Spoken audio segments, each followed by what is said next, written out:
Frères et sœurs, bonsoir. Très ravi de continuer à partager avec vous dans l'Évangile. Et j'aimerais qu'on puisse, n'est-ce pas, pour cette autre édification, eh bien, aborder le sujet de la repentance. Je suis sûr que vous avez déjà eu à écouter pas mal de choses à ce sujet.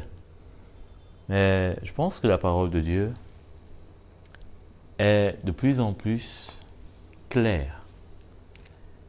Au fur et à mesure que nous sommes dans ces temps de la fin, au fur et à mesure que l'Église est apprêtée par le Seigneur pour être enlevée par lui, il y a une lumière qui est grandissante. La lumière doit être grandissante parce que les ténèbres sont grandissantes. Et donc, il faudrait que la lumière que le Seigneur puisse nous donner dans ces derniers temps soit grandissante, afin que non seulement on puisse faire barrage aux ténèbres, mais surtout qu'on puisse être éclairé pour qu'on puisse glorifier le Seigneur à la stature à laquelle il s'attend de nous. À la stature, parce que vous savez que l'épître aux Éphésiens, l'apôtre Paul dit que, eh bien, les ministères sont là pour participer à ce qu'il y ait l'unité de la foi, mais aussi que, n'est-ce pas, le corps de Christ parvienne à la stature même de Christ, que nous parvenions à la stature de Christ. C'est-à-dire que à la maturité, telle que Christ, n'est-ce pas, le désire. Ça ne parle pas d'une perfection dans l'absolu, c'est-à-dire que d'une absence de faille, parce que le corps de chair que nous portons en lui-même est faible. Mais il y a une maturité dans l'esprit, il y a une connaissance de Christ qui doit être croissante de plus en plus. Donc, il y a donc une lumière qui doit être la nôtre afin que, n'est-ce pas, nous puissions, eh bien, atteindre cette croissance. Et cette lumière doit, n'est-ce pas, doit être grandissante pour que la maturité soit, n'est-ce pas, de plus en plus. Et pour que nous puissions, n'est-ce pas, aborder ce sujet sur la repentance, eh bien, je nous propose tout d'abord de comprendre ce que c'est que la repentance de manière, disons comme ça, explicative en termes, n'est-ce pas, de son origine grammaticale. Eh bien, dans le grec, en l'occurrence, il est souvent mentionné le terme métonia. Métonia. Métonia qui parle d'une tristesse. Métonia.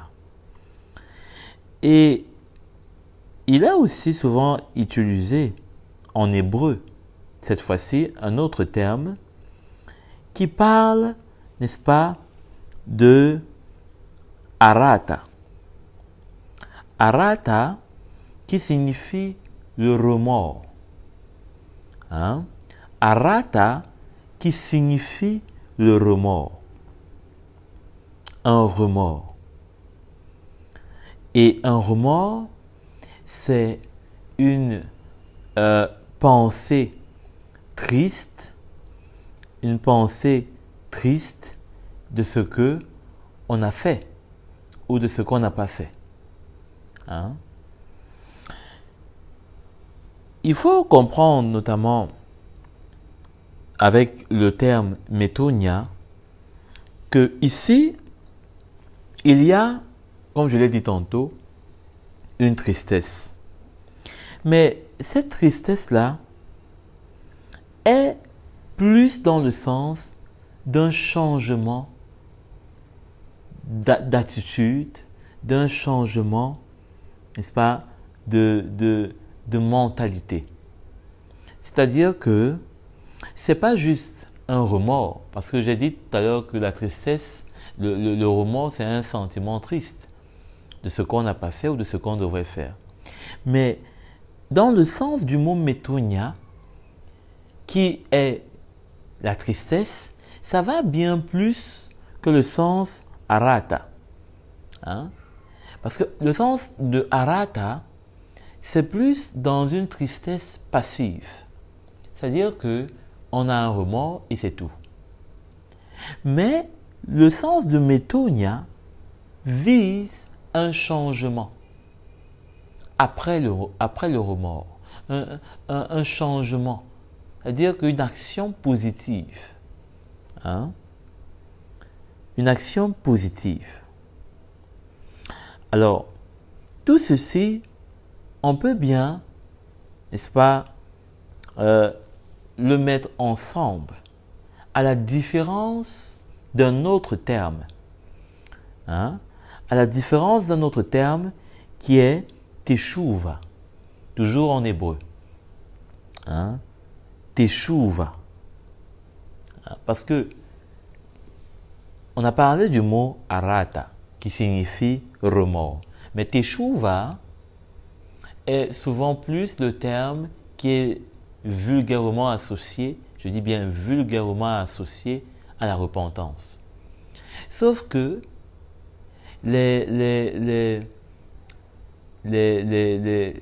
personnes expertes dans la grammaire, notamment hébreu, ou je devrais dire hébraïque, eh bien, ont décelé et ont trouvé bon de ne pas assimiler teshuva et arata. Pourquoi? Parce que pour eux, eh bien, teshuva est une repentance, mais sans remords. C'est-à-dire que c'est une repentance qui n'a pas de tristesse. Hein? C'est une repentance qui ne se sent pas triste. C'est une repentance qui ne sent pas sa misère. C'est une repentance qui ne voit pas sa pauvreté, qui ne voit pas sa mort, qui ne voit pas sa misère, qui ne voit pas sa destruction. C'est comme quelqu'un qui est en train peut-être d'être mangé par un crocodile et il est tout souriant. Il ne voit pas qu'il est en danger, il ne voit pas que sa vie peut s'éteindre, il ne voit pas, ou bien pire encore, un enfant qui est en train de boire du pétrole. Il ne voit pas qu'il se met en danger. C'est-à-dire, il n'a pas le sens du danger. Et ici, dans la repentance, c'est le terme teshuva, c'est celui qui se repent, mais qui n'a pas l'esprit de la repentance. C'est-à-dire d'être triste de sa misère. Je ne sais pas si vous comprenez. Triste de sa misère. Et quand on va encore plus loin avec métonia en grec, on voit là que non seulement il faut être triste de sa misère, mais il faut désirer changer d'attitude.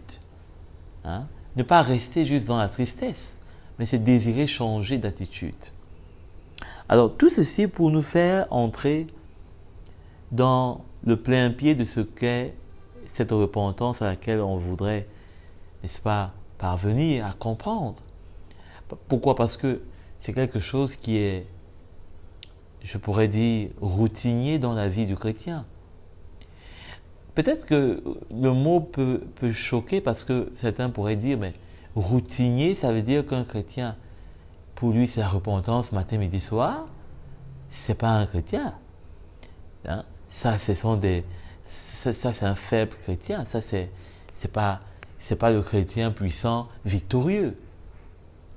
Mais n'oublions pas que la parole de Dieu nous dit que celui qui confesse ses péchés est pardonné. Et il est en communion avec le Père. Et donc, il est debout, victorieux. S'il est en communion avec le Père, c'est qu'il est victorieux. Hein? Vous ne pouvez pas être en communion avec le Père et vous n'êtes pas victorieux. Ça, c'est pas possible. Et bien sûr que vous voyez bien le passage, c'est l'apôtre Jean, hein, dans sa première épître. Alors, qui le dit. Donc, qu'est-ce qu'on voit ici? On voit ici une chose, c'est que ce n'est pas en déclarant des choses ou à essayer de ne pas se montrer comme étant quelqu'un qui se repent, ou alors de ne pas se repentir, ou je ne sais pas moi quoi, qu'on peut prétendre à ce qu'on est un chrétien victorieux. Puisque ce n'est pas l'absence de repentance qui fait qu'on est chrétien victorieux, mais c'est être en communion avec le Père. Et l'apôtre Jean dit que celui qui nie, hein, qui refute, hein, qu'il est un pécheur, qu'il a péché, qu'il a failli, qu'il est tombé, ce qui peut arriver, hein, et ce qui ne fait pas de nous être moins des enfants de Dieu. Et il ajoute à la condition de se repentir. Eh bien, est en communion avec le Père, nous allons lire le texte, est en communion avec le Père.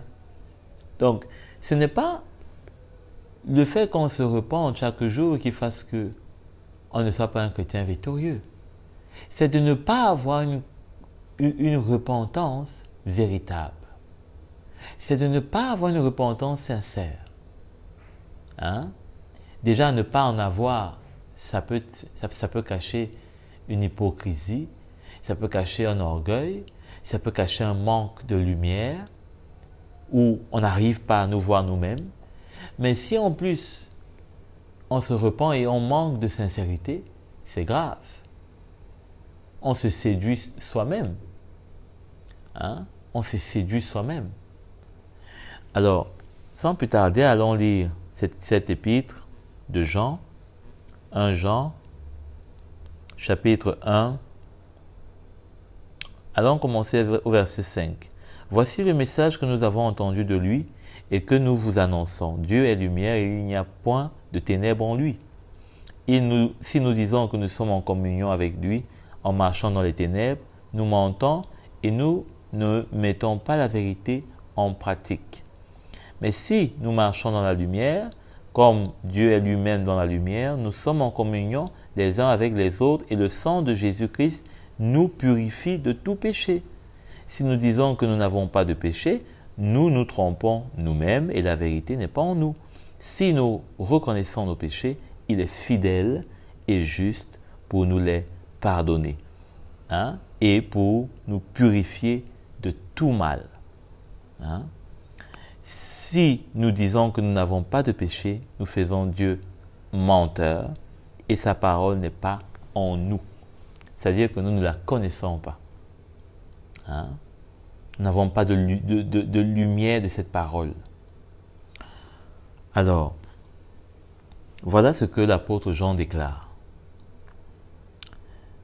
Allons voir, n'est-ce pas, une confirmation de ce texte, en quelque sorte, dans le livre de Proverbes, au chapitre 28, le verset 13. Celui qui cache ses transgressions ne réussira pas. Hein? Celui qui cache ses transgressions ne réussira pas. Mais on aura compassion de celui qui les reconnaît et les abandonne.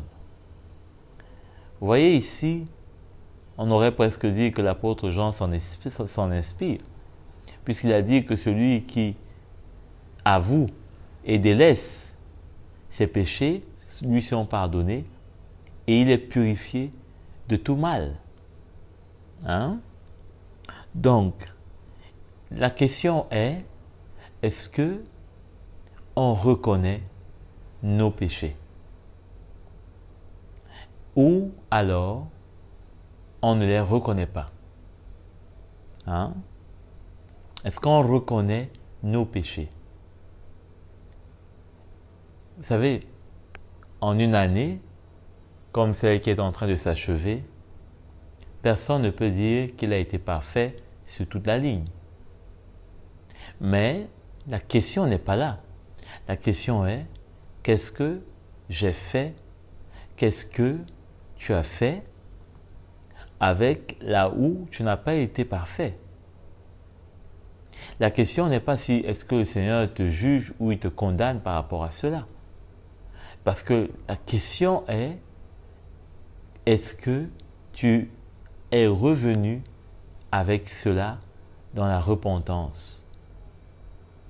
Hein? Donc, on peut s'examiner. On peut même aussi aller dans 1 Jean, au chapitre 1, toujours, le verset 9. Si nous reconnaissons nos péchés, hein, si nous reconnaissons nos péchés, il est fidèle et juste pour nous les pardonner. Donc, est-ce qu'on est prêt à reconnaître? Alors, si on est prêt à reconnaître, ça veut dire que l'on ne doit pas être muet. Parce que on peut reconnaître et rester muet. Jouer au muet. Vous savez, les muets sont ceux-là qui ne parlent pas avec les lèvres. Mais ça ne veut pas dire qu'ils n'ont rien dans leur cœur. Mais est-ce que nous sommes muets? Bien sûr qu'on peut avoir des frères et des sœurs qui sont muets. C'est possible. Muets physiquement. Mais est-ce que nous sommes muets même spirituellement? C'est-à-dire dans le sens où on n'arrive pas à confesser nos péchés. Hein? À confesser nos péchés. Vous voyez, c'est un élément qui est très important. Parce que celui qui avoue ses péchés, celui qui avoue ses péchés et les délaisse, obtient miséricorde. On l'a lu. Hein? On l'a lu. Celui qui avoue ses péchés, hein, on aura compassion de celui qui les reconnaît et les abandonne. Alors, prenons le cas par exemple si vous êtes devant des autorités. Vous ne pouvez pas avouer ou vous ne pouvez pas reconnaître des faits qui vous sont reprochés en silence. Hein? C'est vrai qu'on dit souvent le silence est coupable. Hein? Qui ne dit mot consent. Mais, en l'occurrence, devant les autorités, les preuves sont écrites ou alors, n'est-ce pas, proclamées de façon publique. Hein? Parce que si vous gardez des choses à l'intérieur, on ne pourra jamais savoir si vous avez reconnu, si vous avez accepté, si vous êtes d'accord. Hein? Il y a des cas où quelqu'un peut rester silencieux pour ne pas prêter à confusion. Quelqu'un peut rester silencieux pour, n'est-ce pas, peut-être attirer l'attention sur son silence. Hein? Donc, le silence, surtout dans l'église pentecôtiste, où on aime souvent à tout ramener au cœur, à dire que c'est dans mon cœur, voilà, est-ce que tu es dans mon cœur, est-ce que tu vois mon cœur? Le Seigneur connaît nos cœurs. Cela est irréfutable. Il voit nos cœurs. Mais, vous savez, il est dit que si tu crois de ton cœur, hein, et si tu confesses de ta bouche, hein, parlant de la foi, hein, parlant, n'est-ce pas, de la foi qui nous amène à croire et à entrer, à prendre le baptême dans le Seigneur. Pourquoi croire et confesser? Parce que quand on confesse, cela montre non seulement à ceux qui peut-être ne voient pas, mais même à celui qui voit, hein, d'être témoin de ce qui est dans notre cœur. Hein? C'est-à-dire que il faudrait que ce qui est dans notre cœur, si véritablement c'est sincère, que ça puisse être proclamé, confessé, hein, de nos lèvres, afin que l'on puisse être, n'est-ce pas, véritablement en adéquation avec ce que l'on est en train, n'est-ce pas, d'exprimer. Hein? Ce qu'on a, parce que vous savez, on peut reconnaître dans notre cœur, par exemple, qu'on a fait du tort à quelqu'un, on a fait peut-être des choses qui ne sont pas agréables devant le Seigneur, et on reste silencieux. Et pourtant, l'Esprit de Dieu nous convainc, on est convaincu, on sait. Hein? Mais si on ne confesse pas, si on est muet, quelque part, ça veut dire qu'on est en train d'étouffer. On veut étouffer, n'est-ce pas, la vérité qui est en nous, au point où on n'a pas envie que cette vérité triomphe et démontre que c'est elle qui a gagné et qui a saisi notre cœur. Hein? Je prends un exemple simple. Quelqu'un peut reconnaître que il a peut-être froissé un frère, peut-être par ses propos durs, etc. Il ne se repent pas, mais il est convaincu de cela dans son cœur. Mais il ne se repent pas ni devant le Seigneur, ni devant le frère. Pourquoi? Peut-être parce que il sait qu'il a peut-être blessé, il a peut-être choqué.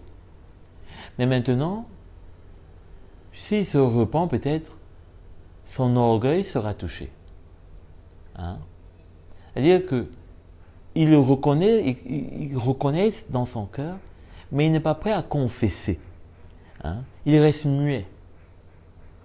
Eh bien, cela ne permet pas à ce que la communion dans la lumière puisse être totale. Hein? Puisse être totale. C'est comme deux frères ou deux sœurs, je ne sais pas moi qui, peuvent avoir une situation de tension. Un pardonne à l'autre. L'autre, peut-être, ne sait pas qu'il a été pardonné par l'autre. Hein? Mais on décide de rester dans le silence. On décide de rester dans la passivité. Hein? Et on est un peu en train de se cacher, de cacher notre orgueil, de cacher notre vieil homme. On ne veut pas que, peut-être, après qu'il se soit déchaîné, que l'on montre maintenant, hein, eh bien, qu'il n'est plus fort, qu'il n'est plus l'homme fort en nous. Qu'on s'humilie maintenant, on n'est pas prêt à montrer cela. Hein. C'est comme quelqu'un qui a fait une erreur et il n'est pas prêt à reconnaître qu'il a fait une erreur. Il préfère continuer à s'enfoncer et à crier et à montrer à tout le monde que c'est lui qui a tort. Et pourtant, dans son cœur, il le sait. Il le sait. Hein? Il le sait que, eh bien, il s'est trompé. C'est pas vrai. Hein? Donc, si on est prêt à reconnaître, on l'a lu dans Proverbe, celui qui reconnaît, on aura compassion de celui qui les reconnaît. Hein? Vous savez, vous pouvez dire que je reconnais dans mon cœur. Oui, mais si tu reconnais dans ton cœur, qu'est-ce qui t'empêche de le proclamer par tes lèvres? Qu'est-ce qui t'empêche de le déclarer, de le confesser par tes lèvres? Hein? Le confesser par tes lèvres, le déclarer par tes lèvres, ne diminue pas le fait que tu crois dans ton cœur. Ne diminue pas que tu reconnais dans ton cœur. Hein? Ça ne diminue pas. Cette place, au contraire, ça démontre, hein? Parce que c'est en croyant du cœur qu'on peut confesser. Hein? C'est en croyant que l'on peut déclarer. Hein? Donc, on ne peut pas être muet dans la repentance. La repentance n'est pas quelque chose qui est muette. C'est-à-dire qui ne fait pas de bruit. Parce que, à l'inverse, souvent, on voit que quand un tort, ou quand, en tout cas quelque chose qui doit donner place à la repentance, eh bien, cela est souvent avec, n'est-ce pas, beaucoup de bruit. Je prends un exemple simple, à dire que une femme peut-être qui n'arrive pas à parler avec crainte, avec soumission à son époux, lorsque celui-ci peut-être fait preuve de maîtrise, etc., et que la femme, l'époux, se rend compte qu'elle a peut-être haussé le ton un peu plus qu'il ne le faudrait, hein, pour une femme soumise, etc. Eh bien, le fait de peut-être rester silencieuse, de ne pas reconnaître cela, hein, eh bien, cela peut cacher un peu, n'est-ce pas, ce déguisement de l'orgueil. Hein. On veut un peu, n'est-ce pas, ne pas exposer, hein, l'orgueil qui peut être en nous, etc. Donc, on a besoin de ne pas être muet. Hein. On a besoin de ne pas être muet. Parce que c'est celui qui ne reconnaît pas, hein, eh bien, qui ne peut pas obtenir miséricorde. Hein. Parce que le Seigneur encore peut connaître votre cœur, il peut connaître mon cœur. Mais les hommes qui sont autour de nous ne connaissent pas nos cœurs. Donc, on a besoin d'arriver, notamment pour ce qui concerne la repentance, de ne pas être muet. Hein? Alors, allons dans Actes au chapitre 3, le verset 19. Il est écrit: « Changez donc d'attitude et convertissez-vous pour que vos péchés soient effacés. » Donc, alors des temps de rafraîchissement viendront de la part du Seigneur et il enverra le Messie qui vous a été destiné, Jésus. Hein?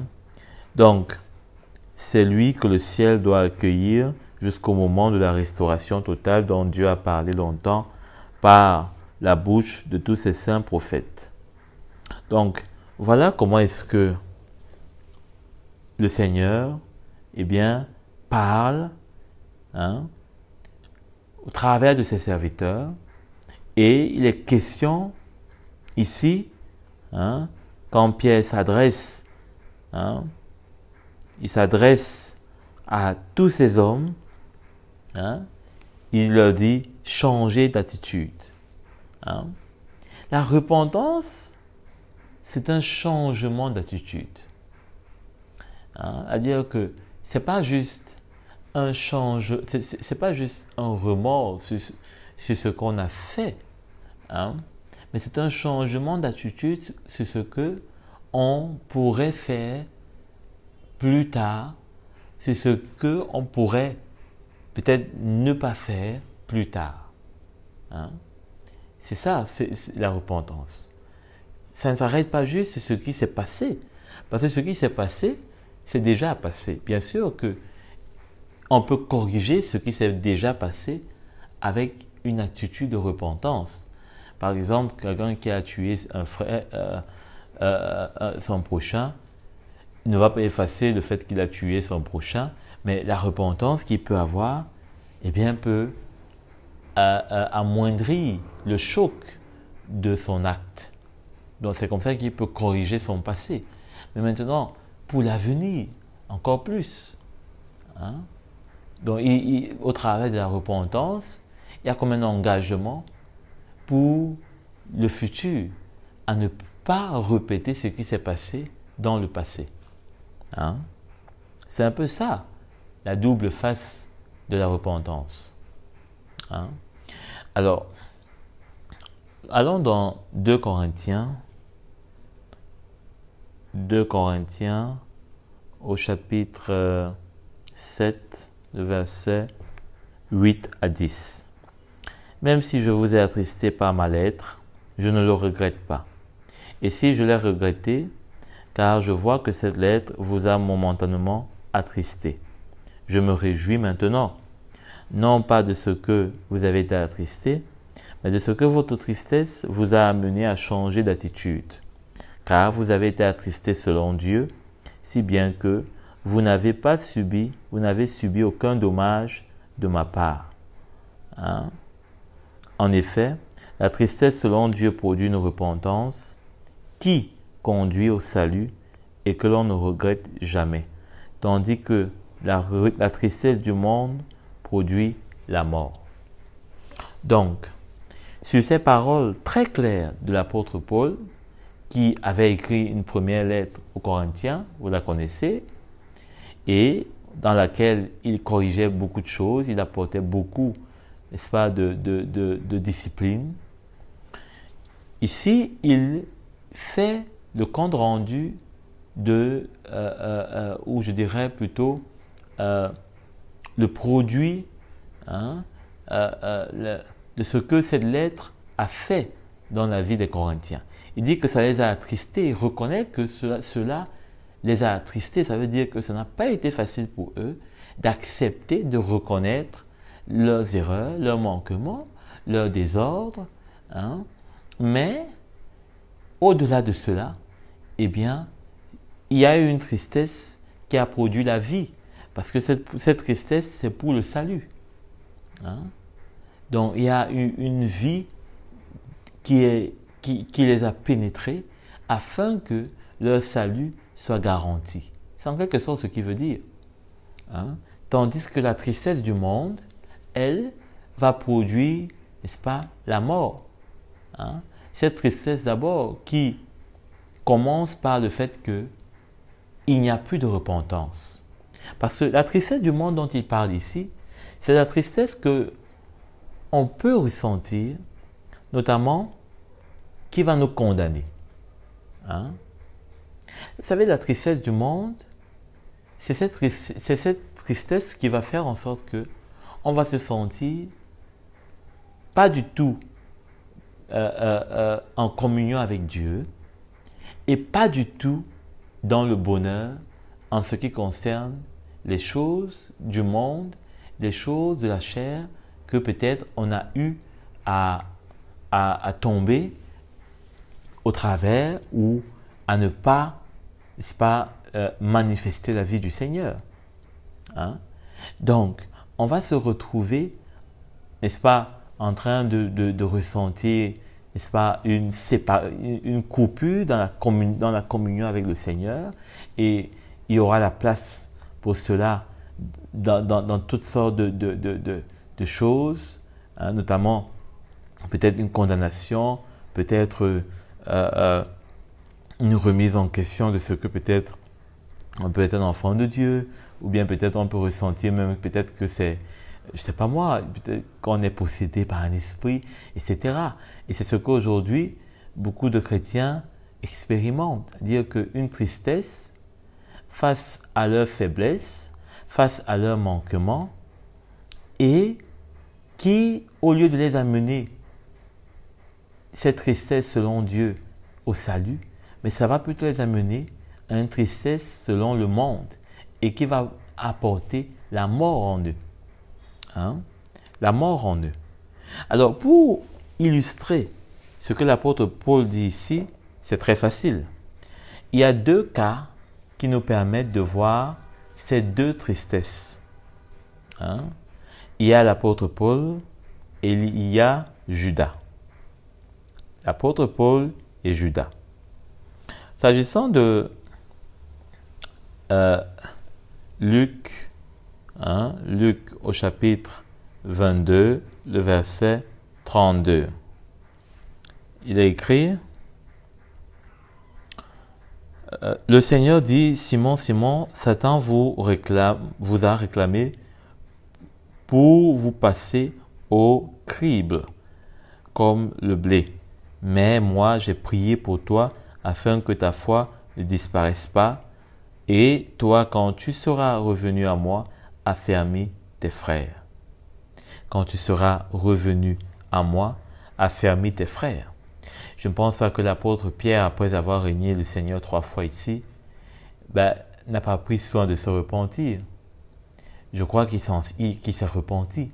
Je crois qu'il a pleuré misérablement sur lui-même. Il a vu, hein, alors qu'il avait fait des grandes déclarations, comme nous aussi on peut en faire souvent. Hein. Peut-être qu'on peut en faire pendant le dimanche au culte et le lundi même, on est à côté de la plaque. Mais, gloire à Dieu, parce que le Seigneur ici, au travers de ce que le Seigneur dit ici, c'est la même grâce qui est pour nous. Le Seigneur continue toujours à intercéder pour nous aujourd'hui, à la droite de son Père, afin qu'on puisse être affermis pour affermir les autres. Hein? Et je crois que l'apôtre Pierre, quand il s'est relevé de cette étape, hein, n'a pas fait comme si, eh bien, c'était quelque chose qui devait arriver. Et quand c'est arrivé, ce n'était pas grave. Parce qu'il y a des chrétiens aujourd'hui qui pensent que c'est inutile de se repentir parce que Jésus-Christ a tout accompli. Et que en cela, la repentance ne vaut que lorsqu'on devient enfant de Dieu. Et dans le reste de la course, elle n'est pas importante parce que le Seigneur a déjà tout pris en compte à la croix. Mais il faut bien réaliser que ceux qui disent cela manquent à la fois de la lumière du Seigneur, mais manquent surtout d'une relation de cœur avec le Seigneur. Parce que celui que vous blessez, en l'occurrence ici, vous voyez, parmi tous ceux qui ont blessé le Seigneur, ont percé sa côte, l'ont fouetté, lui ont craché dessus, je ne pense pas que l'apôtre Pierre ici ait fait moins. Je crois que s'il y a d'ailleurs peut-être quelqu'un qui a blessé profondément le Seigneur, ça peut être l'apôtre Pierre. Parce que vous savez que plus on est proche de quelqu'un en termes de relation, en termes de confiance, et le Seigneur lui avait confié une tâche d'affermir ses frères. Ça veut dire qu'il était considéré comme un pilier, qu'il devait être un pilier. D'ailleurs, l'apôtre Paul, le futur apôtre Paul le dit, hein, quand il parle des piliers qu'il est venu rencontrer dans l'église de Jérusalem, Pierre, Jacques, etc. Donc, ce n'était pas n'importe qui. Donc, de régner le Seigneur comme ça, c'était un choc. Hein? Un choc vraiment, il fallait beaucoup de foi pour mourir à la fois pour ces personnes, mais compter en plus sur ces personnes pour être l'Église, hein? Les fondements de l'Église de demain, de la première heure, je veux dire. Donc, ici quand même, on ne voit pas la profondeur de ce qui va se passer, mais c'est quand même très choquant. Quand aujourd'hui, nous, peut-être, c'est pas moi, pour quelques francs CFA, ou pour quelques dollars, pour quelques euros, peut-être on a abusé par un frère, ou bien, je sais pas moi, un frère peut-être qui nous fait ceci et on n'est pas content. Le Seigneur, lui, c'était tout un plan, tout un projet qu'il avait pour son Église, et ces hommes en faisaient partie. Ils étaient les prémices. Donc, quand même, c'était pas rien pour lui que d'être régné comme ça. Hein? Il fallait beaucoup de foi. Il fallait avoir vraiment ce plan qui est au-delà des faiblesses des hommes. Hein? Il savait qu'il devait continuer cette œuvre qu'il avait commencé dans la vie de cet homme. Donc, ici on voit que le Seigneur n'a pas de problème avec nos faiblesses. Hein? Les faiblesses de l'apôtre Pierre étaient connues bien avant que le Seigneur donne sa vie. Et c'est vraiment bien avant qu'il ne vienne sur cette terre. Hein? Et c'est vraiment bien avant que l'apôtre Pierre ne soit formé dans le ventre de sa mère. Mais, eh bien, pour ce qui était intéressant pour le Seigneur, c'était que cet homme, après avoir failli, hein, au moins 3 fois en l'espace de quelques minutes, hein, vous voyez, c'est un peu amusant parce que, eh bien, les Juifs demandaient au Seigneur, ben, combien de fois est-ce qu'il faut pardonner?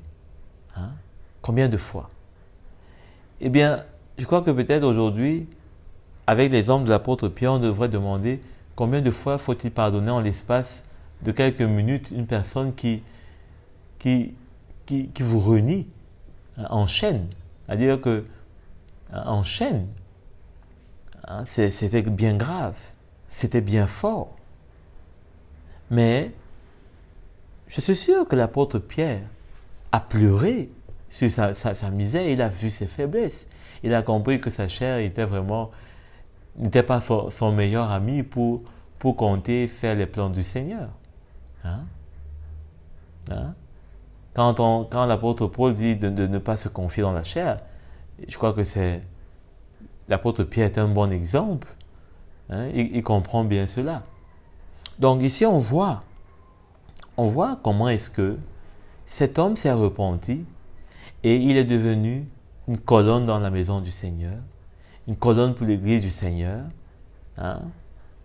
D'ailleurs, dans le livre de l'Apocalypse, il nous est parlé, hein, de ces murailles, hein, ces murailles qui sont, hein, la gloire du Seigneur. Hein? Donc, on voit, c'est à travers leur vie, eh bien, comment la repentance, hein, notamment avec l'apôtre Pierre, l'a remis en selle, hein, l'a remis sur les rails du plan de Dieu. Et c'est ce que le Seigneur attend. C'est que, par la repentance, que l'on revienne dans son plan et que on continue à laisser son œuvre se faire en nous. C'est vrai que cela ne veut pas dire que toute la vie du chrétien sera de tomber dans les mêmes choses, de se relever, de retomber. Non, on ne parle pas de retomber dans les mêmes choses. On parle d'une maturité où on peut tomber aujourd'hui dans Y, on se relève, demain c'est dans X, on se relève, demain c'est dans Z, on se relève, et ainsi de suite. On grandit, on devient affermi, et puis on devient libre, et de plus en plus, on devient, n'est-ce pas, eh bien, des hommes et des femmes qui reflètent la gloire de Dieu. Donc, voilà, notamment pour l'apôtre Pierre, Hein, voilà pour l'apôtre Pierre. Et on voit au travers de ce que le Seigneur a fait pour lui qu'il ne s'est pas arrêté seulement à cet exemple. Même l'apôtre Paul, j'ai tantôt mentionné l'apôtre Paul, mais voilà, je suis tombé d'abord sur l'apôtre Pierre. L'apôtre Paul a une expérience également très intéressante. Hein. On sait qu'il a commencé d'abord par être le persécuteur de l'Église, mais il était tellement, n'est-ce pas, à fond, il croyait dans ce qu'il faisait, que le Seigneur l'a éclairé, a ouvert ses yeux, pour qu'il voie, n'est-ce pas, dans la clarté, que ce qu'il faisait n'était pas pour le Seigneur, mais c'était pour les hommes qui étaient glorifiés parce qu'il était leur bras armé, il faisait leur mission. Hein. Il était un peu comme lui-même il le dit aux Thessaloniciens, hein, zélé pour eux. Hein. Il était zélé pour eux. Mais ce zèle-là, le Seigneur l'a retourné pour lui.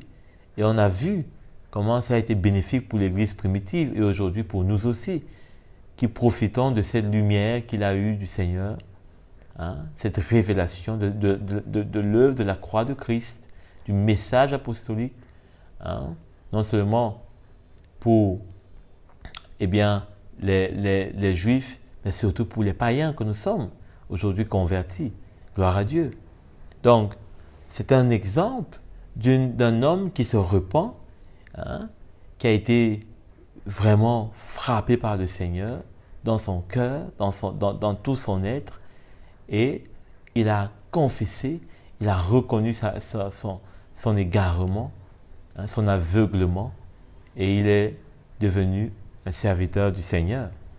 Donc, voilà des exemples d'une repentance qui mène à la vie.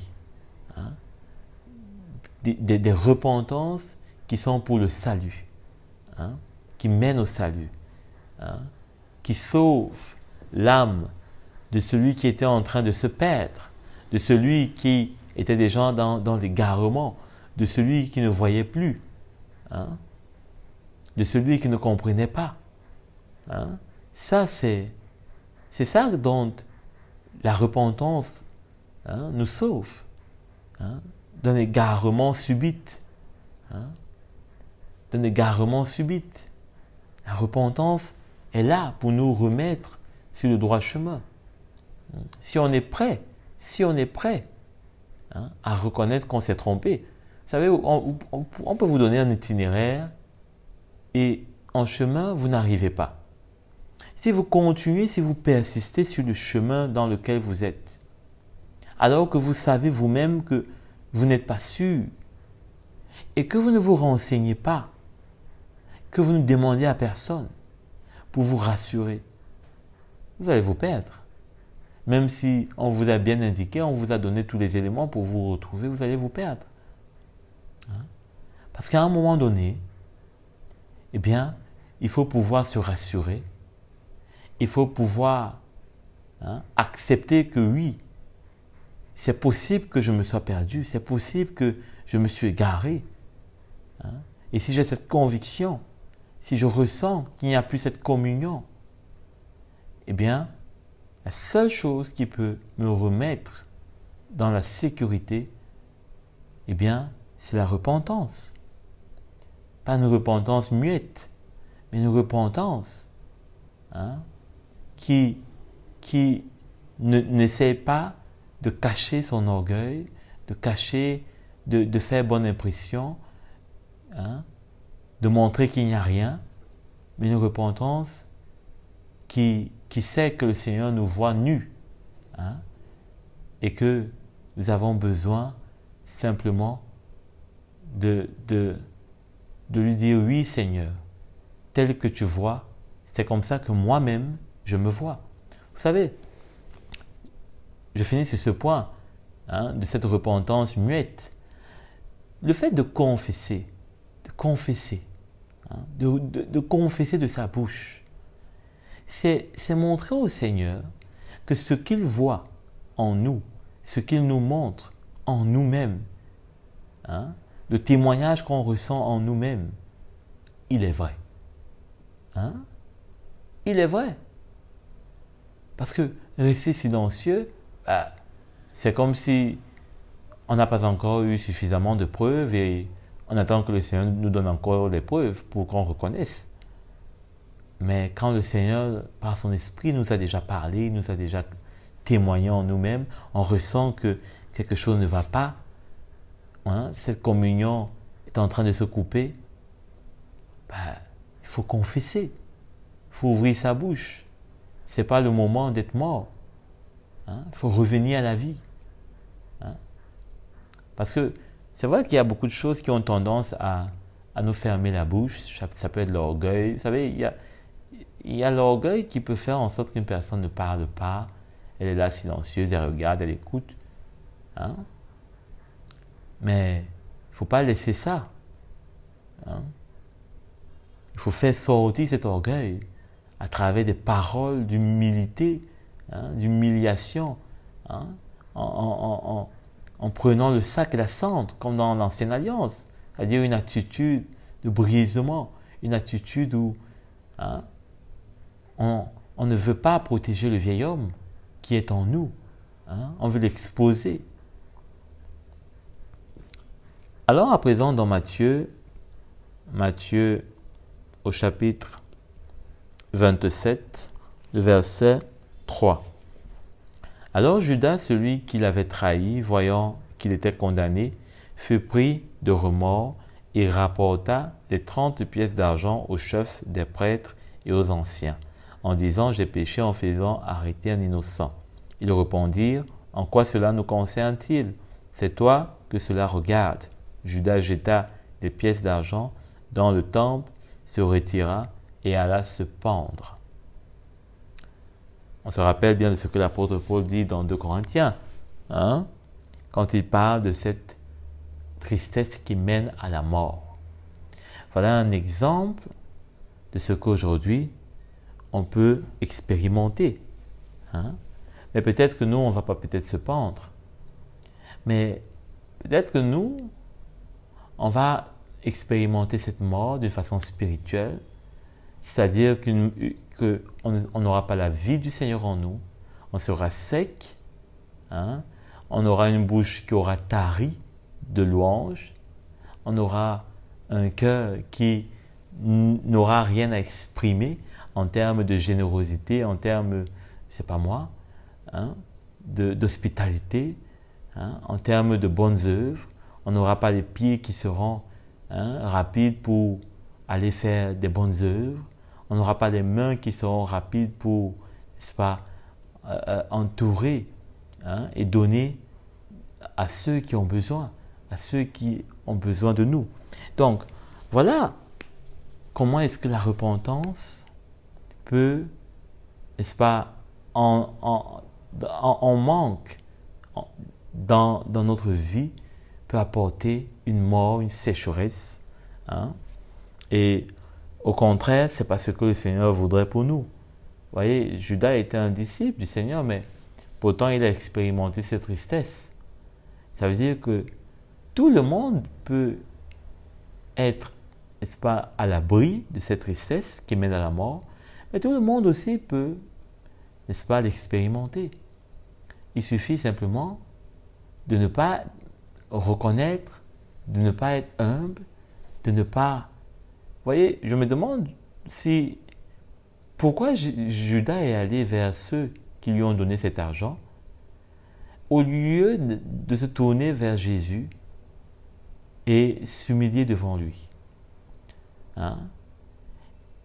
Pour lui, c'était l'argent qui le rendait triste. Hein?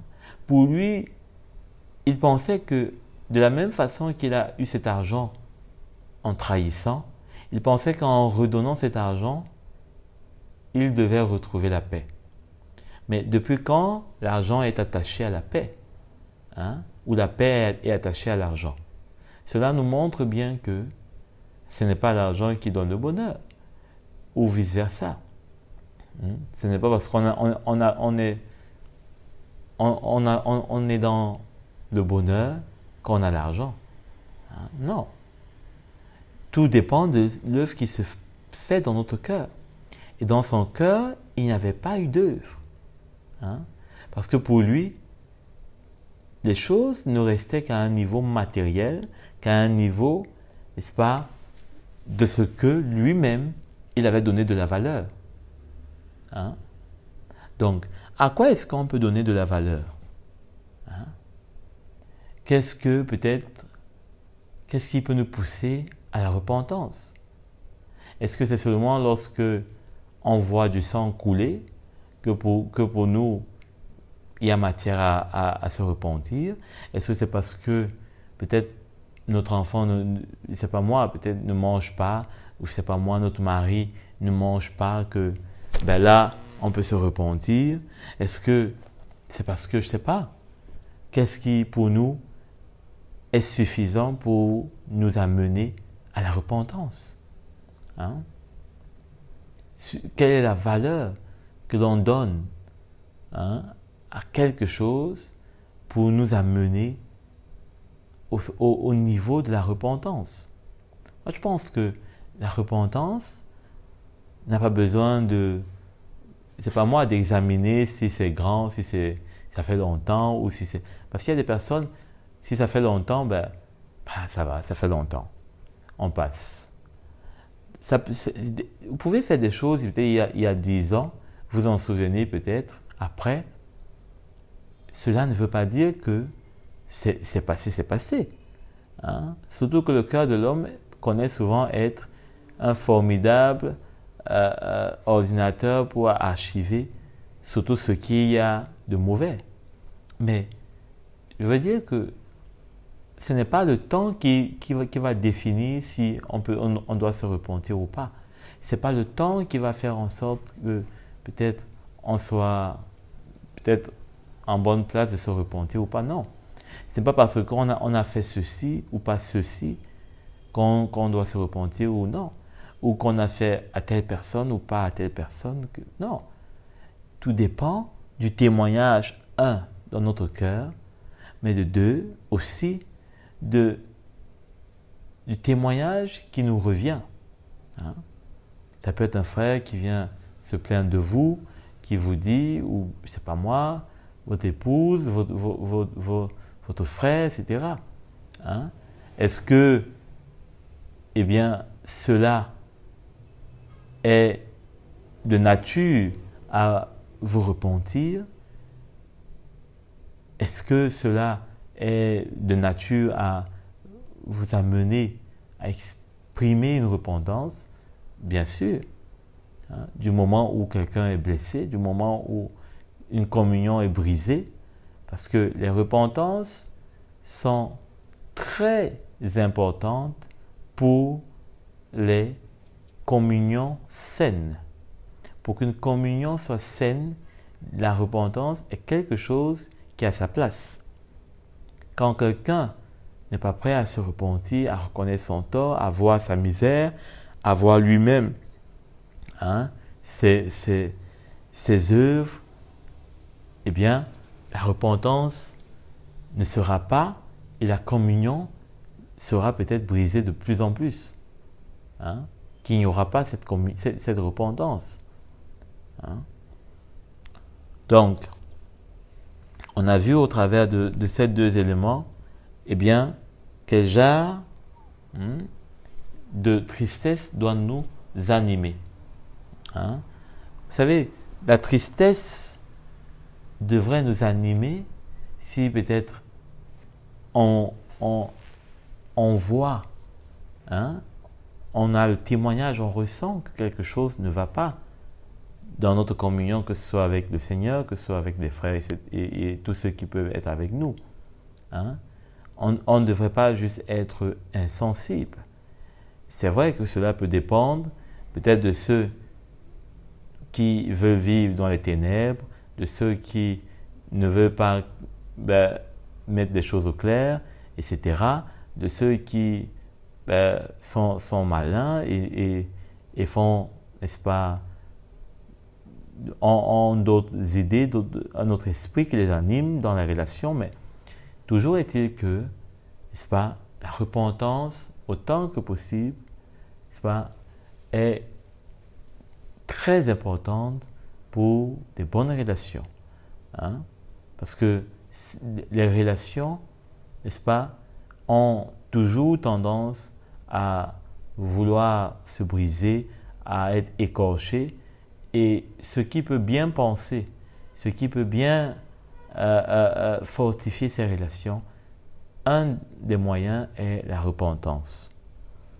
Alors, dans Psaume, au chapitre 30, le verset 1, il est écrit par David: « Je proclame ta grandeur éternelle, car tu m'as relevé, tu n'as pas voulu que mes ennemis se réjouissent à mon sujet. L'Éternel mon Dieu, j'ai crié à toi, et tu m'as guéri. Éternel, tu as fait remonter mon âme du séjour des morts. » Hein? Il dit, j'ai crié à toi et tu m'as guéri. C'est-à-dire qu'il y a eu une action de sa part. Ce n'est pas simplement que il était environné par les ennemis. Et le Seigneur l'a vu là et il était juste là, malheureux. Et le Seigneur, non, il a crié au Seigneur.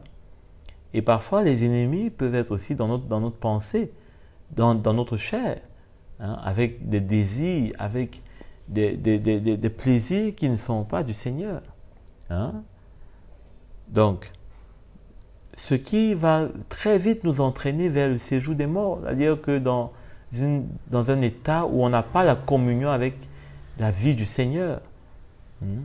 Donc, tu m'as fait revivre loin de ceux qui descendent dans la tombe, par leurs mauvaises convoitises, par leurs mauvais désirs, par leurs mauvais sentiments. Ils entrent dans la tombe. Donc, voilà comment est-ce que l'apôtre, le serviteur David parle au Seigneur.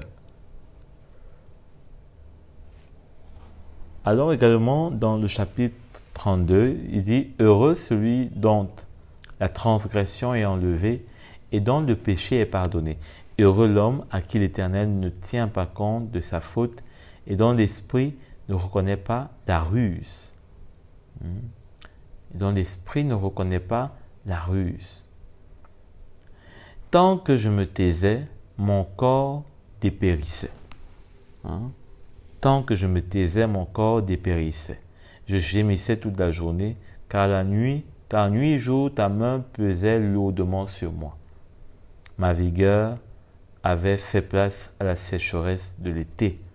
Je t'ai fait connaître mon péché, je n'ai pas caché ma faute.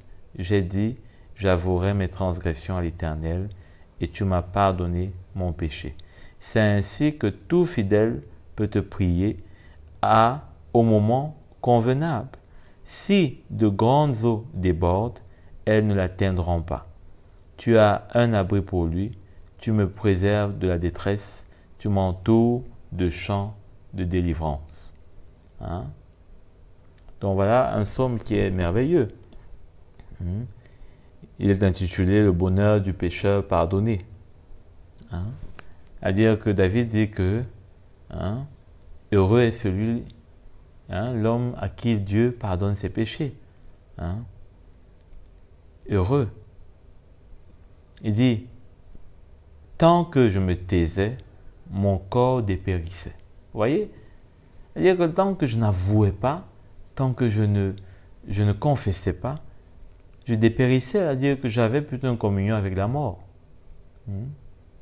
J'avais une communion avec la mort. Or, la communion dans la Nouvelle Alliance n'est pas une communion de mort, mais c'est une communion de vie. Donc, car nuit et jour, ta main pesait lourdement sur moi. Ça peut être non seulement par notre conscience, notamment pour ceux qui sont sans Christ, Mais surtout pour nous qui avons le Seigneur, hein, sa main est d'abord sur nous par son esprit, qui nous témoigne, qui nous convainc. Hein. Même quand on fait semblant de ne pas vouloir écouter, on fait semblant de faire un peu du bruit dans notre tête, on fait semblant de croire que non, ce n'est pas le Saint-Esprit, mais c'est bien lui. Hein. C'est bien lui, il dit, car nuit et jour ta main pesait lourdement sur moi, ma vigueur avait fait place à la sécheresse de l'été. Hein. C'est ça, parce que là on est déjà en communion avec la mort, puisqu'on n'accepte pas, hein, de prendre notre croix en confessant nos péchés. Hein. La repentance est une grande, hein, façon d'accepter de prendre sa croix. Donc, je t'ai fait connaître mon péché, je ne t'ai pas caché ma faute. J'ai dit, j'avouerai mes transgressions à l'Éternel. J'avouerai. C'est-à-dire que je vais me mettre en accord avec lui. Que ce que il a dit, oui, c'est ça. Ce qu'il me témoigne dans mon cœur, oui, c'est ça. J'avoue. Hein? Donc, on voit là que le Seigneur, eh bien, est intéressé avec l'homme qui confesse ses péchés. Il n'est pas intéressé avec l'homme qui n'a rien à confesser. Hein? Il est intéressé avec l'homme qui confesse ses péchés, parce que lui, il est prêt à non seulement le pardonner, mais également à lui donner le salut. Hein? Donc, nous ne devons pas oublier également cette repentance qui peut être sourde. Hein? Sourde dans le sens où on n'entend pas. En tout cas, on fait semblant de ne pas entendre. Hein? On fait semblant de ne pas entendre. Puisque cette main qui s'appesantit sur nous, hein, elle pèse. Si on est véritablement enfant de Dieu, on ne peut pas faire comme si elle ne pèse pas, comme si on ne l'entend pas, comme si c'était juste une pensée de nous-mêmes. Non. Hein? Quand on a failli, on a fauté, eh bien, il ne faut pas attrister l'Esprit de Dieu en faisant comme si, hein, il n'est pas là. Et pourtant, il est bien là avec nous. Chaque jour, on dit, Saint-Esprit descend, Saint-Esprit, Saint-Esprit, Saint-Esprit. Hein? Donc, quand il nous conduit dans la vérité, quand il nous convainc, voilà ses missions, il nous convainc du péché et de justice, pourquoi ne pas reconnaître? Hein? Donc, il ne faut pas avoir une repentance sourde. Hein? C'est-à-dire qui fait comme si elle ne comprend pas que l'Esprit de Dieu t'invite, il m'invite à la repentance. Et on est là, on fait comme si tout va bien, tout ne va pas bien. Hein? Parfois, on peut penser faire en sorte que la voix de l'Esprit de Dieu en nous ne soit pas forte pour nous convaincre. Hein? Ou alors, on essaie de la masquer. Hein? On essaie de masquer cette voix avec beaucoup de choses. Ça peut être avec peut-être de la musique. Hein? Quand on a failli, peut-être on se console ou on se réfugie dans des chants et on se dit, vous savez, parfois on peut chercher à vouloir, hein, attendrir Dieu, à lui faire des clins d'œil, hein, un peu comme si on veut passer, hein, dans la communion en force, sans respecter les règles. Hein? On essaie de chanter, d'adorer, hein, pour toucher son cœur, hein? Mais on n'a pas réglé l'objet pour lequel, hein, son esprit est attristé. On n'a pas réglé ça. Il ne faut pas penser que la louange va masquer notre péché, va masquer notre faiblesse, va masquer ce qui n'est pas droit devant Dieu. Puisque, eh bien, si c'était ça qui était suffisant, peut-être que c'est que Lucifer serait toujours en poste. Donc, ce qui est juste et droit devant Dieu demeure juste et droit devant lui. Hein? Il ne faut donc pas croire que quelque chose peut nous aider ou alors que notre silence va faire en sorte que le Seigneur oublie qu'on a failli. La seule manière pour le Seigneur d'oublier qu'on a failli, c'est par le sang de Christ. Hein? C'est ce que l'apôtre Jean dit. Hein? Son sang dont nous purifie et nous lave de tout péché. Hein? Donc, le sacrifice expiatoire et le sacrifice expiratoire. Alors, ces deux points dont j'aimerais aborder avant de terminer me paraissent importants parce que, eh bien, quand je parle du sacrifice expiatoire, c'est celui-là qui est Jésus et qui continue de l'être jusqu'à aujourd'hui. Il continue d'être un sacrifice expiatoire pour nous. C'est-à-dire un sacrifice qui nous donne la vie, qui, par sa mort, par son sacrifice, nous donne la vie. Hein? Jésus continue toujours d'être ce sacrifice qui nous donne la vie et qui donne la vie aussi à ceux qui croiront en aussi grand nombre qu'il va les appeler. Hein? Mais de ne pas se repentir, eh bien, c'est faire comme si Christ n'était plus ce sacrifice, comme si son sang ne nous purifiait plus, comme si son sang avait arrêté, n'avait plus d'efficacité. C'est pourquoi je parle du sacrifice expiratoire. C'est comme si son sacrifice n'a plus de puissance, n'a plus de valeur. Mais pourtant, l'apôtre Jean dit que son sang nous purifie de tout mal. Hein? Son sang nous purifie de tout mal. Donc, et là, il s'adresse à des frères. Hein? Dans cet épître, l'apôtre Jean n'est pas en train de s'adresser à des païens. Hein? Puisqu'il dit au départ, chapitre 1 de 1 Jean, verset 1. Ce qui était dès le commencement, ce que nous avons entendu, ce que nous avons vu de nos yeux, ce que nous avons contemplé et que nos mains ont touché concernant la parole de vie, nous vous l'annonçons. Hein?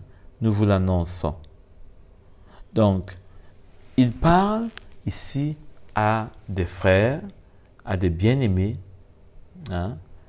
et il leur écrit, n'est-ce pas, tout ceci afin qu'ils puissent comprendre comment rester dans la lumière, dans le plan du Seigneur, dans les desseins de Dieu. Hein? Allons d'ailleurs lire en Jean au chapitre 2. Mes petits enfants, je vous écris cela afin que vous ne péchiez pas. Mais si quelqu'un a péché, voyez donc ici il s'agit bien d'une lettre qui est envoyée à des hommes et des femmes qui avaient déjà confessé le Seigneur, qui connaissaient le Seigneur, des disciples du Seigneur. C'est pourquoi il dit, si quelqu'un a péché, en principe, si c'était des païens, il ne dirait pas si quelqu'un a péché, puisque les païens pêchent. Le péché est leur vie. Ce sont des pécheurs. Donc, il dit si quelqu'un a péché, au chapitre 1, non 2, de 1 Jean. Voilà.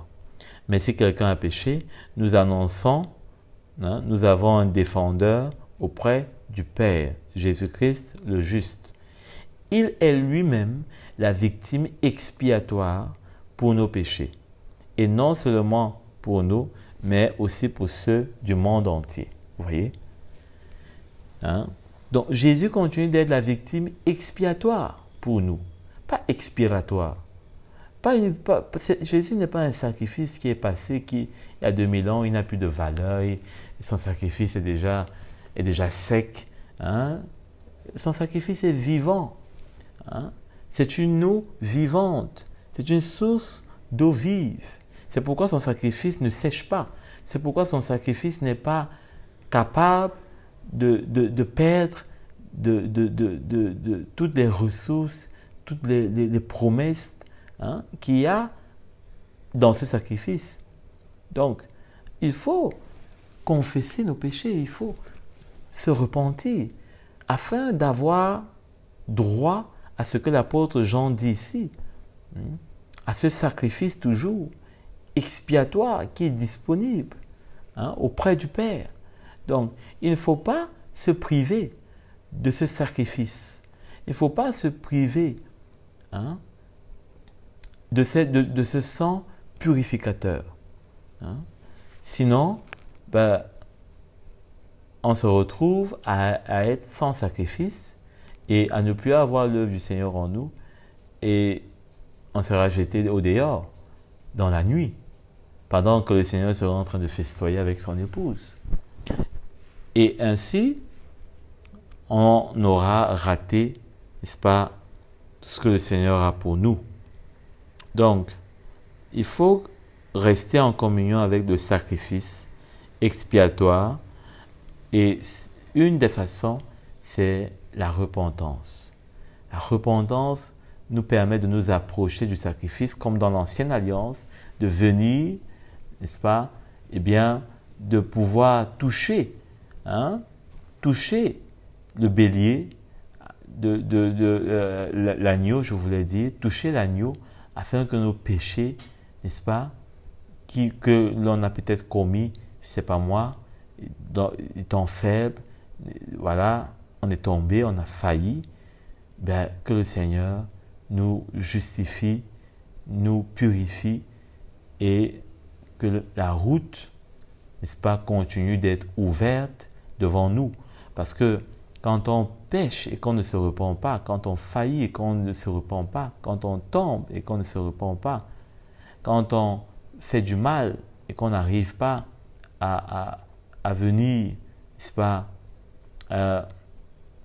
eh bien, rétablir la vérité, rétablir peut-être la justice, eh bien, ce qui se passe, c'est que le chemin étroit qui est devant nous se ferme.